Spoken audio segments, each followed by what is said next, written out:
Streaming YouTube 24 jam, UFA Live 24.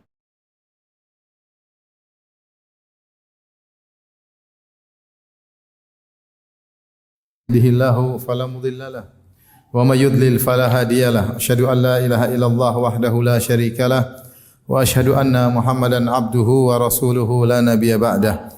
Ya ayyuhalladzina amanu taqullaha haqqa tuqatih wa la tamutunna illa wa antum muslimun. Fa inna asdaqal hadithi kitabullah wa khairal huda huda Muhammadin sallallahu alaihi wasallam. Wa syarrul umuri muhdatsatuha wa kullu muhdatsatin bid'ah wa kullu bid'atin dhalalah wa kullu dhalalatin finnar. Ma'asyiral muslimin, usikum wa nafsi bi taqwallah faqad fazal muttaqun. Aisyah radhiyallahu taala anha ummul mukminin pernah bertanya kepada Nabi sallallahu alaihi wasallam tentang apakah ada yang lebih berat yang pernah dialami oleh Nabi selain dari peristiwa perang Uhud. Kata Aisyah radhiyallahu taala anha, "Hal marra alayka yaumun asyaddu min yaumi Uhud?" Ya Rasulullah, adakah hari yang lebih berat yang kau alami lebih daripada peristiwa perang Uhud? Kita tahu ketika perang Uhud yang terjadi pada tahun 3 Hijriah, Nabi sallallahu alaihi wasallam terluka. Syujjan Nabi sallallahu alaihi wasallam wa qusira rabaiyatuhu. Kepala beliau berdarah, wajah beliau berdarah dan gigi beliau juga pecah sampai darah berlumuran di wajah beliau. Sampai disebut dalam sebagian riwayat ada besi yang masuk di pipi beliau dan beliau juga sempat dihantam di bagian pundak beliau dan kemudian beliau juga pernah terjatuh di lubang yang dipasang jebakan oleh kaum musyrikin. Ini semua terjadi ketika perang Uhud. Belum lagi kesedihan tatkala paman beliau Hamzah bin Abdul Muttalib juga meninggal di perang tersebut dan juga 70 sahabat yang lain juga meninggal dalam perang tersebut. Secara fisik maka Rasulullah SAW sangat mengalami penderitaan yang amat sangat ketika perang Uhud. Adakah penderitaan yang lebih parah daripada ini? Aisyah bertanya kepada Nabi SAW. Maka Nabi mengatakan ada. Yaitu kapan? Yaitu laqitu ma laqitu min qauli qaumiki. Yaitu ketika aku diganggu oleh kaum wahai Aisyah. Wa asyaddu ma laqitu min qaumiki, dan paling parah aku hadapi dari gangguan kaum wahai Aisyah adalah Yaumul Aqabah. Sebagian ulama mengatakan yang dimaksud dengan Yaumul Aqabah adalah ketika peristiwa Rasulullah SAW berdakwah di Taif. Yaum Al-Aqabah adalah suatu nama tempat khusus di Taif di mana Nabi berdakwah sallallahu alaihi wasallam, kemudian Nabi ditolak. Idz aradtu ala abdin ya lail, ya, ketika aku mendakwahkan agama ini kepada abdun ya lail, kemudian dia pun menolak dakwahku. Peristiwa apakah ini yang dialami oleh Nabi yang lebih dahsyat daripada peristiwa perang Uhud?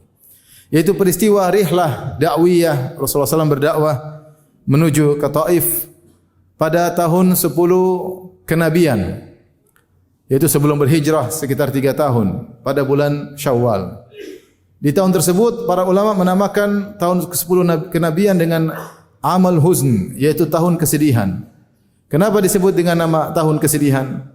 Karena pada tahun tersebut meninggal 2 orang yang sangat dicintai oleh Nabi sallallahu alaihi wasallam, yaitu Khadijah radhiyallahu anha, kemudian juga Abu Talib, paman Nabi sallallahu alaihi wasallam. Selama Rasulullah SAW berdakwah di Mekah, maka Rasulullah SAW didukung dan dihibur oleh 2 orang ini.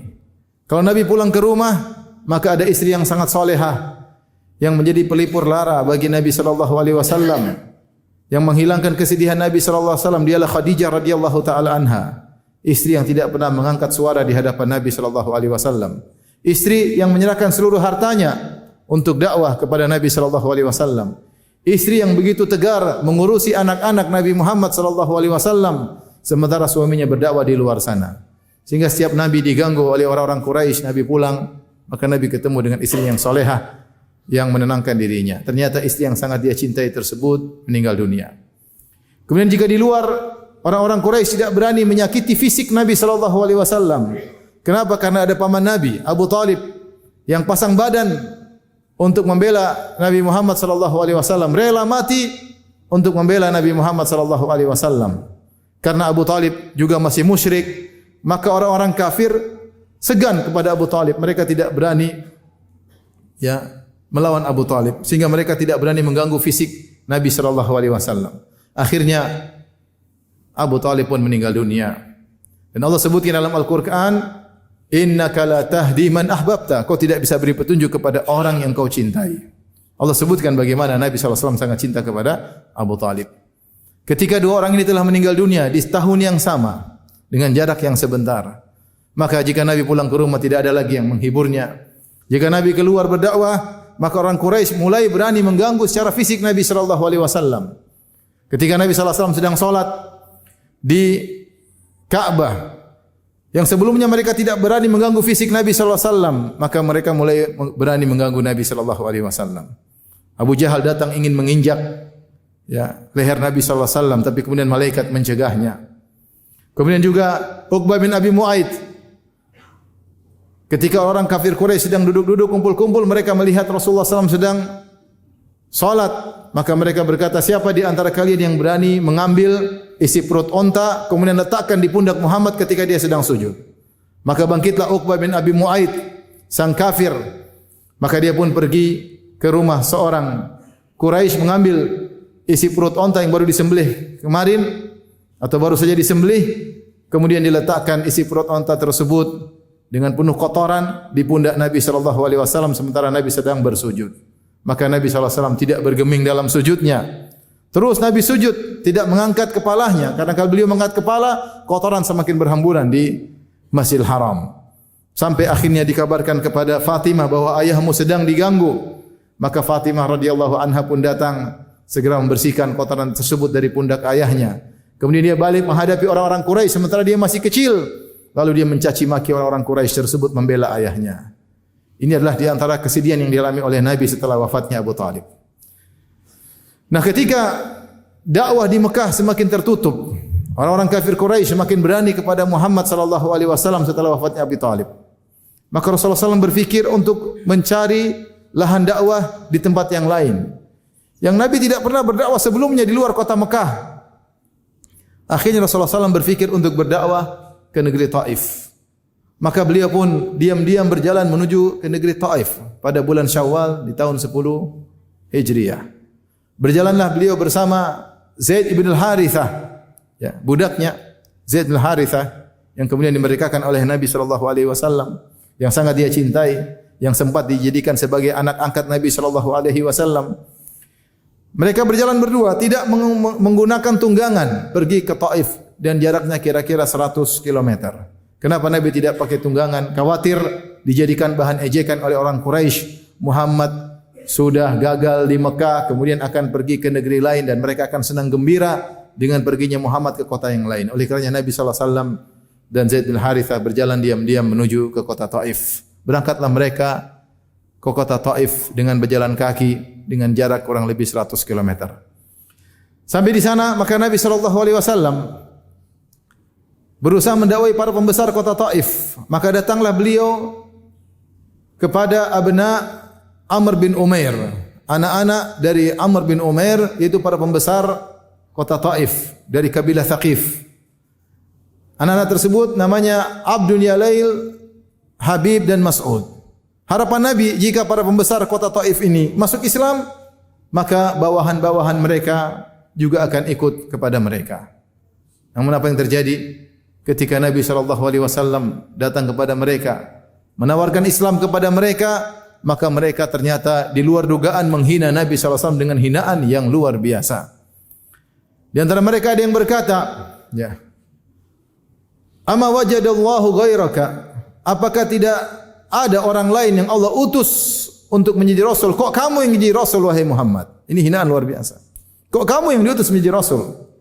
Apa tidak ada orang lain? Kenapa kamu yang harus jadi Rasul? Yang satu berkata, kalau kau seorang Rasul, aku akan merobek kiswah Ka'bah. Yang satu berkata, la ukallimuka abadan, aku tidak akan berbicara dengan kau selamanya, wahai Muhammad.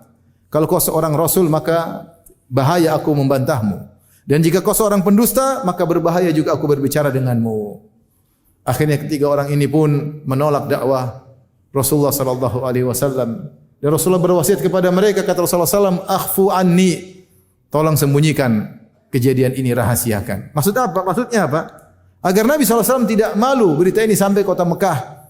Karena dia ditolak di Taif. Ternyata 3 orang ini tidak berhenti sampai di situ. Nabi SAW ketika hendak balik ke kota Mekah, ternyata mereka memprovokasi anak-anak kecil dan para budak untuk melempari Nabi SAW dan Zaid ibn al-Harithah radhiyallahu taala anhu. Maka Nabi disambut oleh anak-anak kecil dan budak-budak. Lantas mereka melempari Nabi SAW dan Zaid bin Harithah dengan batu-batu kerikil.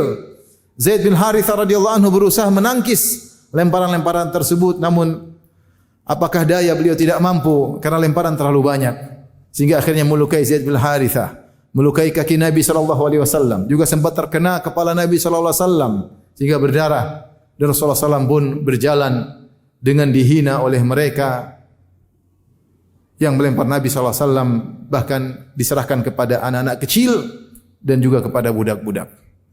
Maka jalanlah Nabi SAW balik menuju Mekah.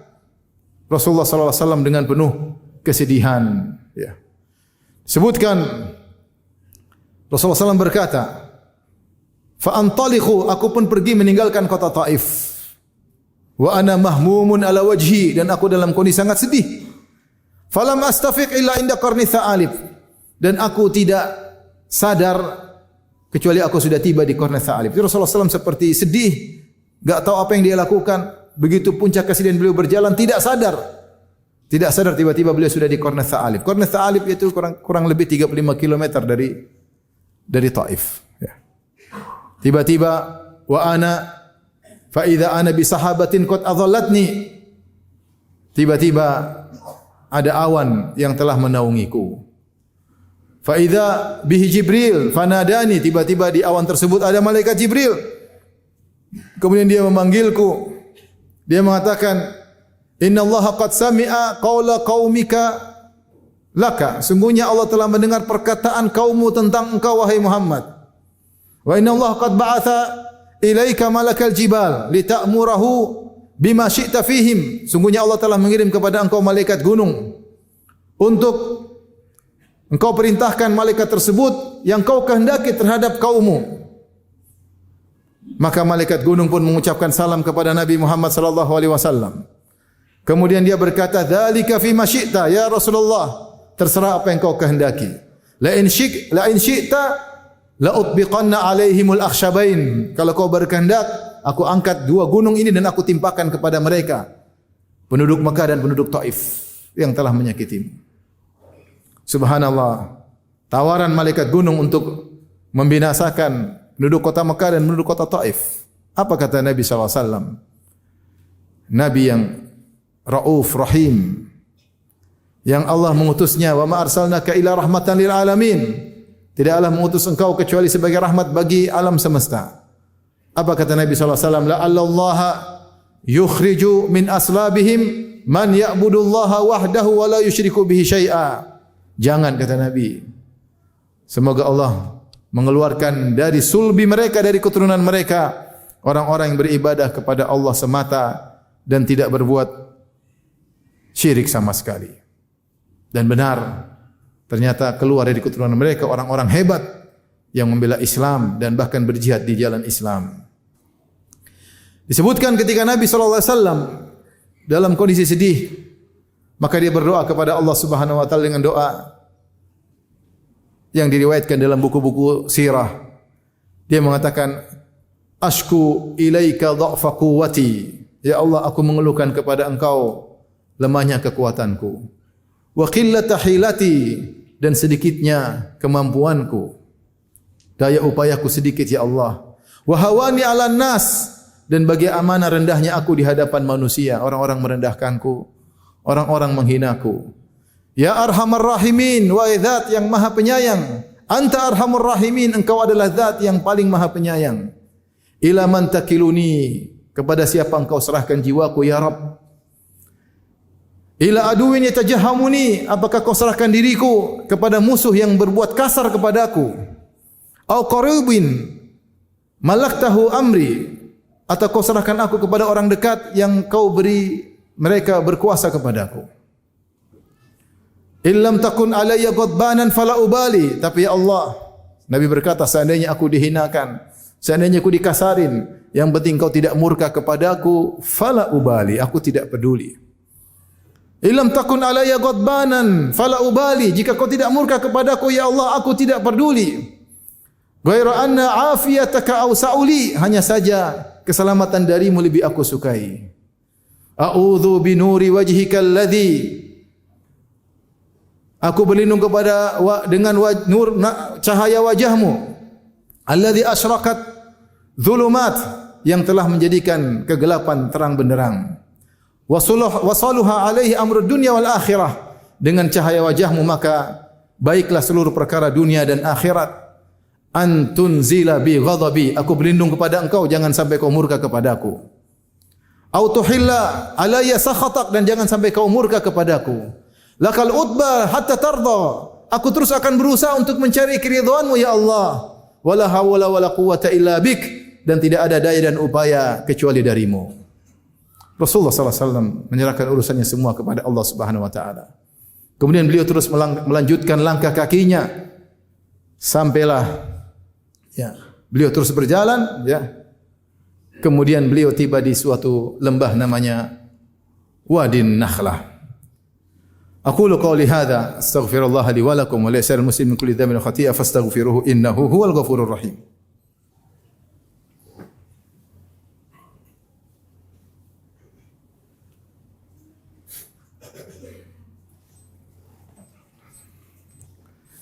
Alhamdulillahi ala ihsani wa syukru lahu ala taufiqi wa amtinani. Asyhadu an la ilaha illallah wahdahu la syarika lahu ta'ziman li sya'ni. Wa asyhadu anna Muhammadan abduhu wa rasuluhu wa da'ila ridwani. Allahumma salli alaihi wa ala alihi wa ashabihi wa ikhwani. Maka tibalah Nabi sallallahu alaihi wasallam di Wadi Nakhlah. Maka Rasulullah SAW istirahat sebentar, bukan untuk tidur. Dan Wadi Nakhlah kira-kira 45 kilo dari kota Mekah. Yaitu Rasulullah berjalan meninggalkan Taif menuju kota Mekah. Ketika tiba di Wadi Nakhlah, beliau pun istirahat bukan untuk tidur tapi untuk salat. Maka beliau pun salat bermunajat kepada Allah Subhanahu wa taala dengan baca dan melantunkan ayat-ayat Al-Qur'an. Ternyata Allah mengirimkan sekelompok jin untuk mendengar bacaan Nabi sallallahu alaihi wasallam. Lantas mereka beriman. Allah berfirman, "Wa idz sarafna ilaika nafaran minal jinni yastami'una al-Qur'an, falamma hadaruhu qalu ansitu." Falamma qudiya wallaw ila qaumihim munzirin qalu ya qaumana inna sami'na kitaban unzila min ba'di Musa musaddiqan lima baina yadayhi yahdi ila al-haqqi wa ila tariqin mustaqim ya qaumana ajibu da'i Allah wa aminu bih yaghfir lakum min dhunubikum wa yujirkum min adzabin alim wa man lam yujib da'i Allah falaysa bimu'jizin fil ardi wa laysa lahu min dunillahi min awliya. Kata Allah Subhanahu wa taala, ketika kami hadapkan kepada engkau sekelompok jin, mereka mendengarkan lantunan bacaan Al-Qur'anmu. Tatkala selesai Nabi baca ayat-ayat Al-Qur'an, ketika mereka mendengar bacaan Al-Qur'an, mereka mengatakan ansitu, dengar apa yang dibaca oleh Muhammad. Falamma qudiya wallaw ila qaumihim munzirin. Tatkala Rasulullah SAW selesai baca Al-Qur'an, mereka segera balik ke kaum mereka. Apa yang mereka lakukan oleh jin-jin ini? Mereka masuk Islam. Dan bukan cuma masuk Islam, bahkan mereka berdakwah kepada jin-jin yang lain. Mereka berkata, ya qaumana ajibu da'i Allah wa aminu bih. Wahai kaum kami, sambutlah seruan penyeru dari Allah Subhanahu wa taala dan beriman kepadanya. Niscaya Allah akan mengampuni dosa-dosamu dan menyelamatkan kalian dari adab yang pedih. Mereka berdakwah kepada para jin-jin yang lain. Subhanallah, ketika orang-orang Taif tidak mau beriman, ternyata ada golongan makhluk yang lain yang beriman kepada Nabi sallallahu alaihi wasallam sebagai hiburan kepada Nabi sallallahu alaihi wasallam, itu golongan jin. Kemudian Rasulullah SAW melanjutkan perjalanannya sampai kembali lagi ke kota Mekah. Ketika masuk ke kota Mekah, Zaid bin Harithah berkata, "Ya Rasulullah, apakah kau akan kembali kota Mekah sementara mereka musuhimu, mereka mengusirmu?" Kata Rasulullah SAW kepada Zaid bin Harithah, "Ya Zaid, innallaha ja'ilun lima tara makhrajan." Ya. Allah akan membuat solusi. Apa yang kau lihat sekarang, kesulitan yang kau hadapi, Allah akan memberikan solusi bagi kita. Dan Allah Subhanahu wa taala akan wa huwa nasiru dinihi wa mudhiru nabiyhi. Dia akan menolong agamanya dan dia akan memenangkan nabinya. Rasulullah SAW pulang setelah dihina, setelah dilemparin, ternyata semakin bersemangat dan semakin bertawakal kepada Allah Subhanahu wa taala. Ma'asyiral muslimin, inilah kisah singkat rihlah dakwiyah, perjalanan dakwah Nabi SAW ke kota Taif, agar kita tahu bahwasanya Islam sampai kepada kita bukan mudah. Islam sampai kepada kita dengan perjuangan, dengan pengorbanan. Dan Rasulullah SAW diganggu oleh kaumnya secara fisik maupun secara mental. Dan ternyata gangguan mental kepada Nabi dirasakan oleh Nabi lebih berat daripada gangguan fisik. Secara fisik, sakit yang ditimpa oleh Nabi ketika perang Uhud lebih berat daripada ketika lemparan di kota Taif. Tetapi secara mental, hinaan yang mereka ucapkan kepada Nabi lebih berat dirasakan oleh Nabi daripada siksaan fisik yang dia rasakan ketika di Taif, di Uhud. Oleh karenanya orang yang mulia seperti Nabi SAW ketika dihina dengan hinaan-hinaan itu lebih berat baginya, karena dia orang yang mulia. Kakeknya dulu adalah Abdul Muttalib, penguasa kota Makkah, lantas dia dihina dengan hinaan yang luar biasa. Ya. Oleh karenanya penyair berkata, jarahatu asinani lahal ti'amu wala yaltamu ma jarahal lisanu. Luka yang diakibatkan sayatan pedang masih bisa disembuhkan, tapi luka yang disebabkan sayatan lisan terkadang susah untuk disembuhkan. Makanya Nabi mengatakan, hari yang paling berat aku alami lebih daripada peristiwa Uhud adalah ketika beliau diusir dari kota Taif. Dan lihatlah bagaimana rahmat Nabi SAW ketika ditawarkan oleh malaikat gunung untuk menghancurkan penghuni kota Mekah dan penghuni kota Taif. Namun Rasulullah memilih agar mereka dibiarkan. La'allallaha yukhriju min aslabihim, semoga Allah mengeluarkan dari keturunan mereka orang-orang yang beribadah kepada Allah saja dan tidak berbuat syirik sama sekali. Maka benar, keluarlah dari tokoh-tokoh musyrikin, orang-orang yang beribadah kepada Allah. Al-Walid ibn al-Mughirah, sang tokoh kafir, anaknya Khalid ibn al-Walid. Abu Jahal, Fir'aun hadhil ummah, Fir'aunnya umat ini, punya anak sang mujahid namanya Ikrimah bin Abi Jahal. Ya. Dan seterusnya. Umayyah bin Khalaf yang menyiksa budaknya Bilal bin Rabah punya anak yang hebat, ya, Sofwan bin Umayyah yang akhirnya masuk Islam, yang akhirnya mentauhidkan Allah Subhanahu wa taala. Dan demikian banyak tokoh-tokoh Quraisy yang akhirnya anak-anaknya menjadi para pejuang. Lihatlah ketika Nabi sallallahu alaihi wasallam wafat, terjadi pemurtadan besar-besaran, muncul nabi-nabi baru ketika itu. Masing-masing kabilah punya nabi baru. Mereka bilang mereka tidak mau beriman kepada Nabi Quraisy. Kami kabilah sendiri punya Nabi sendiri. Maka mulailah orang-orang murtad di berbagai kota-kota yang telah dikuasai oleh Islam. Namun yang bertahan tidak murtad cuma 3 kota. Kota Mekah, kota Madinah dan salah satunya adalah kota Taif. Yang sempat mengusir Nabi SAW, mereka tegar, tidak murtad bersama orang-orang yang murtad. Semoga Allah Subhanahu wa taala menjadikan kita semakin cinta kepada Nabi SAW dengan mengetahui pengorbanan beliau. Dan semoga kita semakin merasakan nikmat Islam, karena kita tahu Islam ini datang sampai kepada kita bukan dengan mudah, tapi dengan perjuangan yang luar biasa yang dirasakan oleh Nabi SAW. Dan semoga Allah Subhanahu wa taala mengumpulkan kita bersama Nabi SAW di surganya yang tertinggi kelak. Amin ya rabbal alamin. Inna Allaha malaikatahu yusalluna ala nabi ya ayyuhalladzina amanu sallu alaihi wa sallimu taslima.